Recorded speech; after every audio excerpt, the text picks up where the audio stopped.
இப்போ பைக்கில் போகிறது, பல வருடக்கணக்கில் உட்கார்ந்து கொண்டே வேலை செய்பவர்களுக்கு தாங்க பொதுவாக இந்த டிஸ்க் பகுதி கொஞ்சம் கொஞ்சமாக டேமேஜ் ஆக ஆரம்பிக்கும். இந்த எக்ஸசைஸை நான் ரெக்கமெண்ட் பண்ண மாட்டேங்க. கீழே படுத்துக்கிட்டு நல்லா முதுகு தூக்குங்க, ஸ்ட்ரெச் பண்ணுங்க அப்படின்னு சொல்லுவோம். அதை நீங்கள் பண்ணக்கூடாது. நான் இதை ரெக்கமெண்ட் பண்ண மாட்டேன். பாருங்கள், இந்த எக்ஸசைஸ் தான் சொன்னேன், மிட் பேக் எக்ஸ்டென்ஷன். இது கட்டாயம் பண்ணாதீங்க. இந்த மாதிரி எக்ஸசைஸு நம்மளுக்கு உதவாது. நம்ம ஸ்பைனோட அழுத்தம், ப்ரெஷரை அதிகரிக்க தான் செய்யும்.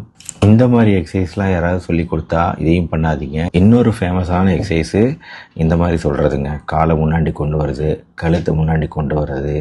இந்த மாதிரி ஸ்ட்ரெச்சஸ் பண்ணால் உங்களுக்கு வலி போயிடும் அப்படின்னு யாராவது இன்டர்நெட்டில் சொன்னாங்கன்னா நம்பாதீங்கங்க.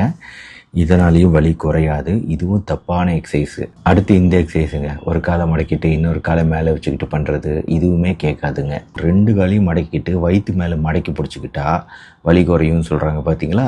இதுவும் ஒரு மிகப்பெரிய கட்டுக்கதை.